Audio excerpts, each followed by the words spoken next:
मित्रों नमस्कार। मैं अशोक झा फिर उसी शुभकामना के साथ आप सबके सामने उपस्थित हूं कि आप सब अपने परिवारजनों के साथ स्वस्थ एवं सुरक्षित रहें।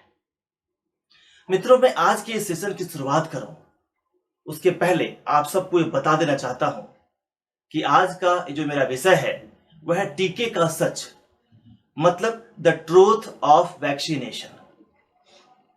दोस्तों, इस कोरोना की महामारी में हर गुजरते दिन के साथ कोविड से संक्रमित लोगों की संख्या बढ़ती जा रही है। लोग कोरोना पॉजिटिव हो रहे हैं और इसी बीच सरकारें इसे निजात पाने के क्रम में वैक्सीनेशन के कार्य को तेजी से बढ़ाने का पूरा प्रयास कर रही है। हालांकि देश के हर हिस्से में लोग वैक्सीनेशन ड्राइव में बढ़ चढ़कर हिस्सा ले रहे हैं, परंतु इसके बावजूद अभी भी बहुत सारे लोगों के मन में वैक्सीन को लेकर कई सारे सवाल हैं, कई सारे कंफ्यूजन हैं, जो खासकर सोशल मीडिया पर इसे लेकर फैलाई गई तमाम तरह के अफवाहों के कारण है। जबकि वैक्सीनेशन ड्राइव आज इस बुरे दौर में, इस बुरे समय में सबसे बड़ी मांग है।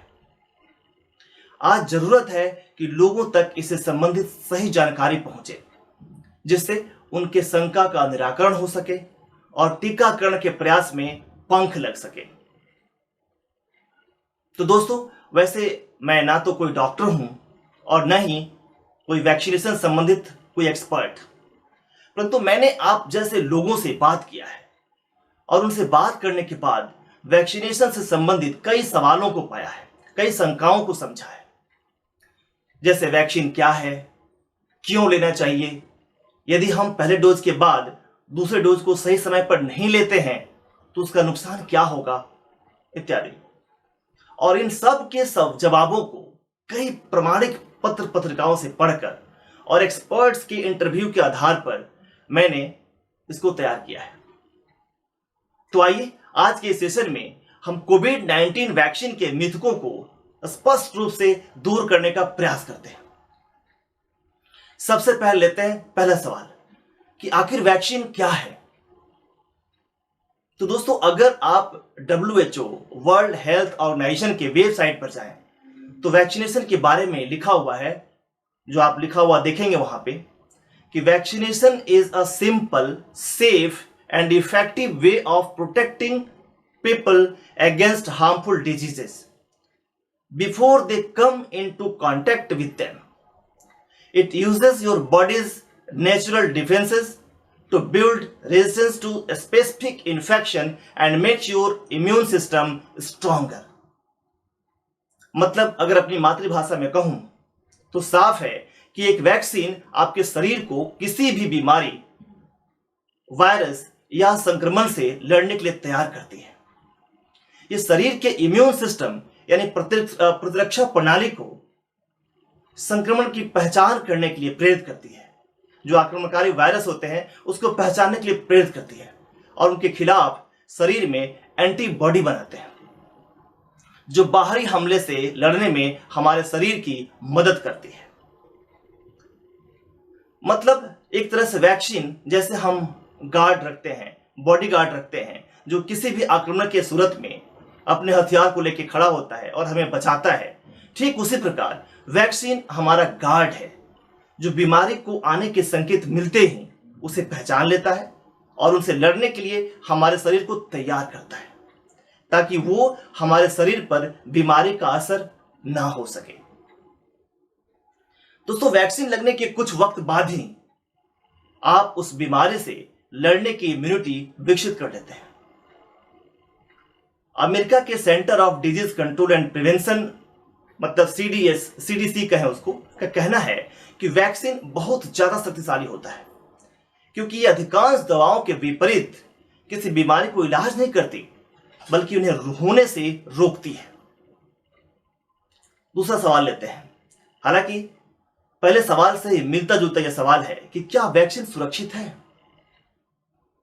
तो मित्रों, मैं कहना चाहूंगा कि अगर वैक्सीन की शुरुआत की बात अगर करें तो 1796 में एडवर्ड जेनर ने पाया कि चेचक के हल्के संक्रमण की एक डोज चेचक के गंभीर संक्रमण से सुरक्षा दे रही है।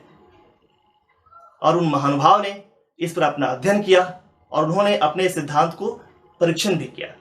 और आज हम सब इस बात को वाकिफ हैं, इस बात से वाकिफ हैं कि चेचक जिसने बीते समय में लाखों लोगों की जान ली है, वो आज अब पूरी तरह से चेचक के टीके के कारण खत्म हो गई है।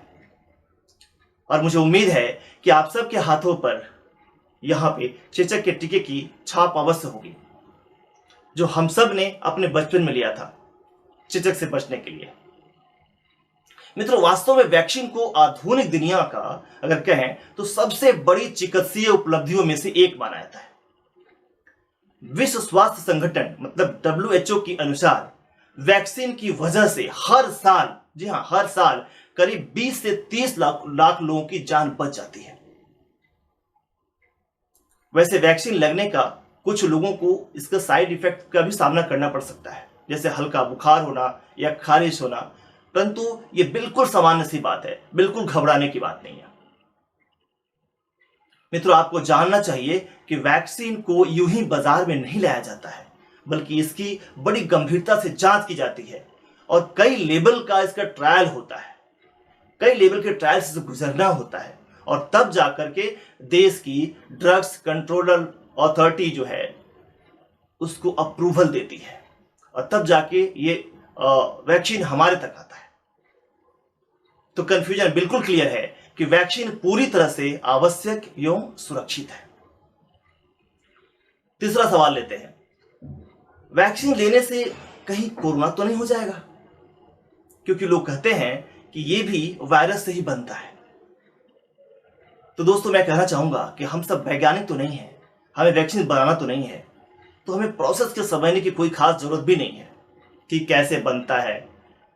पर इतना तो साफ है कि वैक्सीन लेने से कोविड नहीं होगा, बल्कि कोरोना होने से हम सुरक्षित अवश्य होंगे। टीका रोग सूचक संक्रमण के प्रभाव को कम करता है और हमें कोरोना से सुरक्षा की गारंटी देता है। सवाल नंबर 4 लेते हैं कि क्या कोविड होने के बाद वैक्सीन की जरूरत नहीं है? मतलब अगर कोविड हमको हो जाए तो क्या हमें वैक्सीन नहीं लेना चाहिए?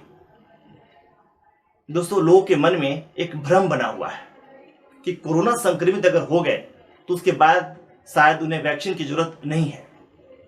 इस अफवाह के चलते भी लोग कंफ्यूज हैं कि टीका लगवाएं या नहीं। लेकिन सच्चाई है कि हम में से कोई नहीं जानता कि कोरोना किस हद तक और कब हम पर अटैक कर देगा। इसलिए जिन्हें कोविड-19 हो चुका है उन्हें भी अपनी खुराक अवश्य लेनी चाहिए और अपने स्वास्थ्य की रक्षा अवश्य करनी चाहिए। अब मित्रों, लेते हैं सवाल नंबर 5। एक बहुत ही महत्वपूर्ण सवाल है और आज के समय में खास करके बहुत ही महत्वपूर्ण है, क्योंकि लोगों के अंदर कंफ्यूजन है और ये जानना बहुत जरूरी है कि हमने अगर कोरोना वैक्सीन का पहला डोज ले लिया और किसी कारण उसकी दूसरी डोज वक्त पर नहीं ले पाए, मतलब जो टाइम दिया हुआ है 45 डेज या जो भी दिया हुआ है उस पर हम उसको नहीं ले पाए, तो क्या हमें अगली डोज को पहली डोज ही माना जाएगा? यानी तब एक और यानी कुल मिलाकर 3 डोज लेने पड़ेंगे, एक पहले लिया था 2 बाद में लेंगे। दोस्तों, वास्तव में वैक्सीन शेड्यूल को लेकर इस तरह के उलझन कई लोगों के मन में है, जो दूसरी डोज के वक्त पूरी तरह स्वस्थ नहीं थे या फिर किसी और कारण से तय समय पर दूसरी डोज नहीं ले पाए या नहीं ले पाएंगे। दोस्तों, हम सब ये जानते हैं कि अपने देश में अभी 2 वैक्सीन लग रहे हैं, एक कोविशील्ड और दूसरा कोवैक्सीन। कोविशील्ड और कोवैक्सीन नाम के 2 वैक्सीन आजकल लगाए जा रहे हैं और नियम यह है, साफ कर दूं यहां पे, कि जिस वैक्सीन की पहली डोज आपने ली है उसी की दूसरी डोज भी आपको लेनी है। यानी यदि आपने अगर पहली डोज कोवैक्सीन की ली है तो दूसरी डोज भी आपको कोवैक्सीन की ही लेनी पड़ेगी। और इसी तरह यदि आपने पहला डोज कोविशील्ड की ली है तो दूसरा डोज भी कोविशील्ड की ही लेनी होती है। मतलब साफ है कि पहली डोज कोवैक्सीन और दूसरी डोज कोविशील्ड या फिर इसके उल्टा आप नहीं कर सकते। मित्रों, एक्सपर्ट का मानना है कि अगर आपने इन दोनों वैक्सीन में से कोई भी लगवाई है और 4 से 6 हफ्ते से ज्यादा समय हो गया है लेकिन दूसरी डोज किसी कारण से आप नहीं ले पाए, तो यह मत सोचें कि पहली डोज आपकी बेकार चली गई। एक्सपर्ट्स का कहना है कि दूसरी डोज लेने में देरी का मतलब यह नहीं है कि अब नए शेड्यूल से 2 बार आपको वैक्सीन लगानी होगी। वो कहते हैं कि पहले वैक्सीन लेने के 6 हफ्ते बाद भी दूसरी डोज अगर आप नहीं ले पाए तो भी आपको एक ही बार और वैक्सीन लगानी होगी। अगर दूसरी डोज लगाने में देरी भी हो गई तो चिंता की कोई बात नहीं है, आप बिल्कुल टेंशन ना लें। अगर पहली डोज के बाद 6 हफ्ते की जगह 8 से 10 हफ्ते भी हो गया तो भी दूसरी डोज कारगर ही होती है। किसी को भी देरी होने पर फिर से 2 बार वैक्सीन लेने की जरूरत नहीं है। सवाल नंबर 6 लेते हैं। तो आखिर दूसरी डोज लेते ही क्यों है? मतलब दूसरी डोज का काम ही क्यों है जब पहली डोज से काम होता है? तो दोस्तों इस बारे में एक्सपर्ट कहते हैं कि वैक्सीन की पहली डोज लेते ही कोरोना वायरस के खिलाफ इम्यूनिटी आपके अंदर तैयार होने लगती है और जो दूसरी डोज लेने में देरी होने के कारण ये खत्म नहीं होती है। सिर्फ होता यह है कि आप जब तक दूसरी डोज नहीं लेते हैं तब तक आप में भरपूर मात्रा में, जी हाँ, भरपूर मात्रा में इम्यूनिटी पैदा नहीं होती है। इसलिए दूसरी डोज लेना आवश्यक है, लेना ही चाहिए। उनके अनुसार दूसरी डोज से पहली डोज की क्वालिटी और क्वांटिटी दोनों बढ़ जाती है। वे लोग कहते हैं कि पहले डोज का असर तो शरीर में बना ही रहता है लेकिन उसकी उम्र आधी होती है। दोस्तों वैक्सीन से जो एंटीबॉडी तैयार होता है वो मूलतः प्रोटीन होता है जो वक्त के साथ धीरे धीरे घटने लगता है, भले ही उनका इस्तेमाल हो या नहीं हो। मतलब पहली डोज से जो इम्यूनिटी पैदा हुई वो संभवतः 4 से 5 महीने बाद घटनी शुरू हो जाएगी। वैसे कोविशील्ड वैक्सीन की 2 डोजों के बीच का अंतर 4 से बढ़ाकर 12 हफ्ता भी कर दिया गया है। उन्होंने कहा कोविशील्ड पर अंतर्राष्ट्रीय स्तर पर ट्रायल हुआ था और 12 हफ्ते के बाद दूसरी डोज देने पर भी यह पूरी तरह से कारगर साबित हुआ है। हालांकि जहां तक भारतीय कोरोना टीका जो कोवैक्सीन की बात है तो इस पर ऐसा ट्रायल नहीं हुआ था। पर एक्सपर्ट कहते हैं कि कोवैक्सीन बनाने वाली कंपनी जो आईसीएमआर और भारत बायोटेक है ने पहली डोज के 4 हफ्ते बाद उसके प्रभाव का आकलन किया था और फिर इस नतीजे पर पहुंचे थे कि 28 दिन के बाद भी दूसरी डोज लगा लेनी चाहिए। वैसे सैद्धांतिक तौर पर पहले डोज का असर 5वें हफ्ता तक भी बना रहता है, ऐसा इन सबका मानना है, सारे एक्सपर्ट्स का मानना है। दोस्तों यहां तक कि वहीं गुजरात सरकार के कोविड टास्क फोर्स के सदस्य एक हैं डॉक्टर नवीन ठाके, वो कहते हैं कि वैक्सीन चाहे कोई भी हो ज्यादातर मामलों में थोड़ा लंबा गैप रखना बेहतर ही होता है। उन्होंने कहा कि जहां तक बात कोवैक्सीन की है तो अब तक के आकलन कहते हैं कि कम से कम 4 से 6 हफ्ते का गैप रहना चाहिए। लेकिन ज्यादा गैप अगर होता है तो वैक्सीन कुछ ज्यादा ही फायदेमंद हो सकती है, ऐसा उनका मानना है। कुछ भी हो इतना तो जरूर है कि देर होने के बाद भी दूसरी डोज जरूर लेनी चाहिए, यह आपके लिए फायदेमंद है। मित्रों यहां तक कि यूके में कोविशील्ड की 2 डोज के बीच 12 हफ्तों का अंतर रखा गया है, उसकी सिफारिश की गई है। यदि कनाडा की बात करूं तो 16 हफ्ते का वक्त दिया गया है। तो मित्रों यह था आम जन के मन में जो टीकाकरण को लेकर शंकाएं, कंफ्यूजन चल रहे हैं, उसका समाधान करने का मेरे द्वारा प्रयास किया जा रहा। अब यह प्रयास आप सबको कैसा लगा, कितना फायदेमंद होगा, आप अवश्य बताइएगा। और मैं चाहूंगा कि इस जानकारी को उन लोगों तक भी पहुंचाइए जिन तक इस तरह के मीडियाज नहीं पहुंच पाते।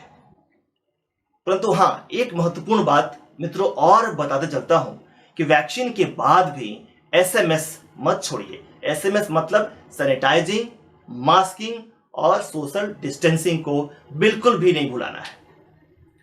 यह सब तब भी उतना ही जरूरी है जितना आज के मामले में। तो मित्रों इसी के साथ मैं अब विदा लेता हूं। आप सब अपना और अपने आसपास के लोगों का पूरा ख्याल रखिए, स्वस्थ रहिए, स्वस्थ रखिए। धन्यवाद।